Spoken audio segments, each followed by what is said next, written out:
क्या कभी आपने सोचा कि जब आप डॉक्टर के पास दर्द से कराहते हुए जाते हैं तो आप इलाज करवाने जाते हैं या एक ऐसे जाल में फंसने जाते हैं जहां पर आपकी बीमारी को मुनाफे का धंधा बना लिया जाता है?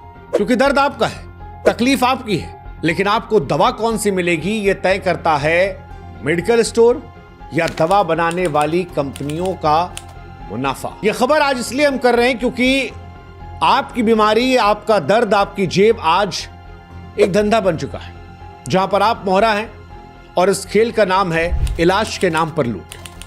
ये कोई सनसनीखेज कहानी नहीं है, बल्कि आज भारत की वो कड़वी हकीकत है जो हिंदुस्तान के हर परिवार की जिंदगी को छू रही है। अमीर शायद इसकी चोट को नजरअंदाज कर दे, लेकिन मध्यम वर्गीय और गरीब परिवारों के लिए ये लूट सीधे उनकी जिंदगी पर वार करती है। आपको जानकर हैरानी होगी कि भारत दुनिया का सबसे बड़ा जेनरिक उत्पादक देश है।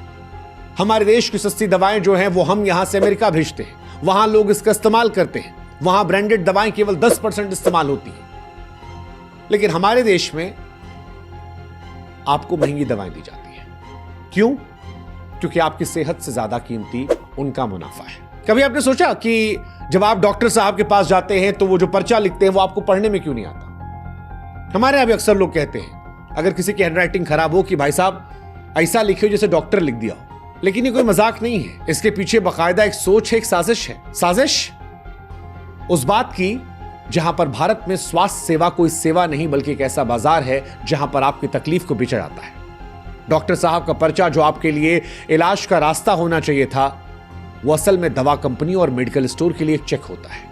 आपकी बीमारी पर लिखा गया वो पर्चा आपकी सेहत से ज्यादा उनके मुनाफे की गारंटी देता है। भारत में हर साल लोग इलाज और दवाओं पर लाखों करोड़ों रुपए खर्च करते हैं। उदाहरण के तौर पर 2022 में स्वास्थ्य सेवाओं पर कुल 12,000 करोड़ से ज्यादा खर्च हुआ था, जिनमें 42% तो केवल दवाओं पर गया था, यानी इलाज से महंगी दवा थी। और दवा इसलिए महंगी क्योंकि हमारे देश में सस्ती दवाओं को आम जनता तक पहुंचाया ही नहीं जाता। वजह डॉक्टर साहब लिखते ही नहीं है। अब अगर डॉक्टर लिखेंगे नहीं तो इंसान कैसे खरीदेगा? हम जब डॉक्टर के पास जाते हैं तो हम और आप ये मानते हैं कि बस बच जाए, हम बीमार हैं हम बच जाए, हमारा परिवार से कोई बीमार है वो बच जाए, सेहत से बढ़कर कुछ नहीं। लेकिन यही डर और यही अपनों का ख्याल उनके लिए मुनाफे का अवसर तय होता है। सबका कमीशन तय है, दवा कंपनी कमीशन, मेडिकल स्टोर के मुनाफे के साथ तय होता है। और हम और आपसे भरोसा करते हैं डॉक्टर पर, सिस्टम पर, उस पर्चे पर जो शायद हम और आप पढ़ भी नहीं सकते। समझाते हैं आपको। जेनरिक और ब्रांडेड दवाओं का फर्क समझना बहुत मुश्किल नहीं है। उदाहरण के तौर पर मान लीजिए एक बिस्किट है, एक बिना ब्रांड का और एक के ऊपर बढ़िया रैपर लगा दिया गया। अब दोनों का स्वाद एक है, सामग्री भी एक है, लेकिन अगर पैकिंग और ब्रांडिंग तगड़ी कर दी गई तो एक बिस्किट जो है वो 10 का बिकेगा, एक 100 का बिकेगा। जेनरिक दवाओं की भी वही कहानी है। फर्क सिर्फ नाम, पैकिंग, मार्केटिंग का है, और ये छोटा सा फर्क आपकी जेब पर भारी पड़ता है। उदाहरण के लिए बुखार की एक आम दवा जो है वो पैरासीटामॉल है। जेनरिक पैरासीटामॉल की एक गोली जो है वो आपको सस्ते में मिल जाएगी, लेकिन जैसे ही वही दवा क्रोसिन या डोलो के नाम से बिकेगी वो 10-15 की हो जाएगी। बिल्कुल एक जैसा काम है। फर्क क्यों? क्योंकि ब्रांडेड दवाओं के पीछे भारी मार्केटिंग, आकर्षक पैकेजिंग और डॉक्टरों को लुभाने वाली स्कीम्स होती है।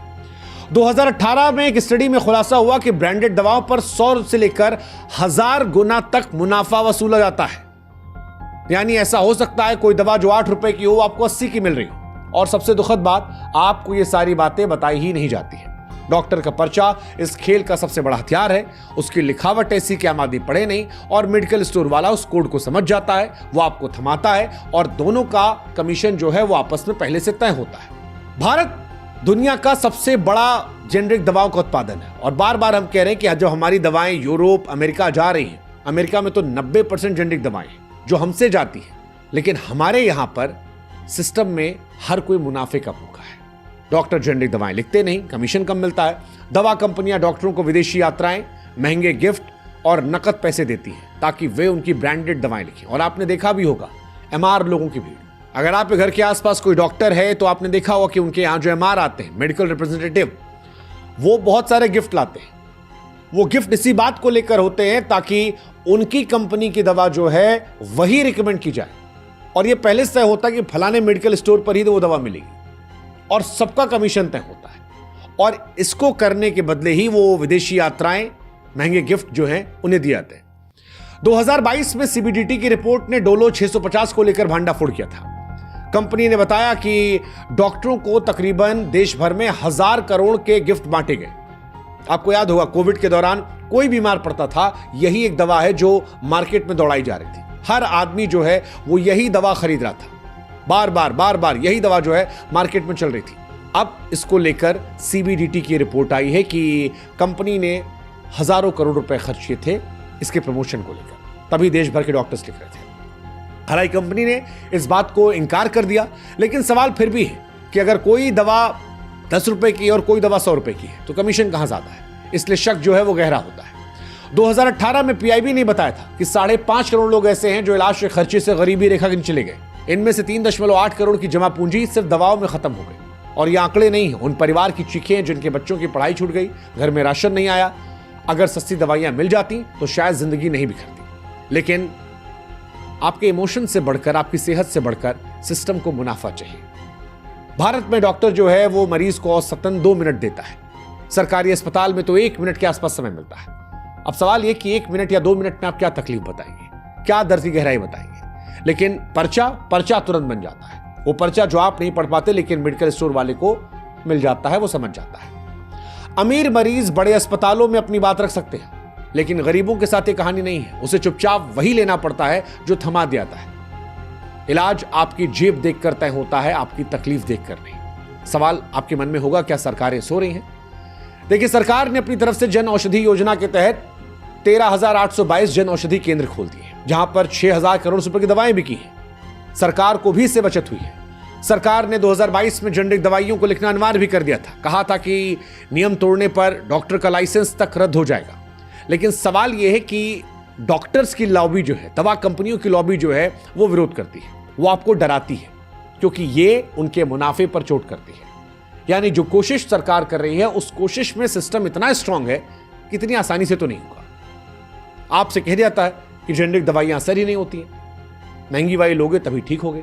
डॉक्टर्स इसके पीछे तर्क भी देते हैं। वो कहते हैं कि ब्रांडेड दवाएं ज्यादा शोध और बेहतर क्वालिटी की वजह से होती है। जेनेरिक दवाओं की गुणवत्ता पर सवाल उठाते हैं, कहते हैं कम मिलती हैं, कमजोर निगरानी है। लेकिन फिर वही सवाल है कि 3 रुपए की दवा में डॉक्टर साहब को कितना मुनाफा मिलेगा, और अगर वही दवा 300 की हो।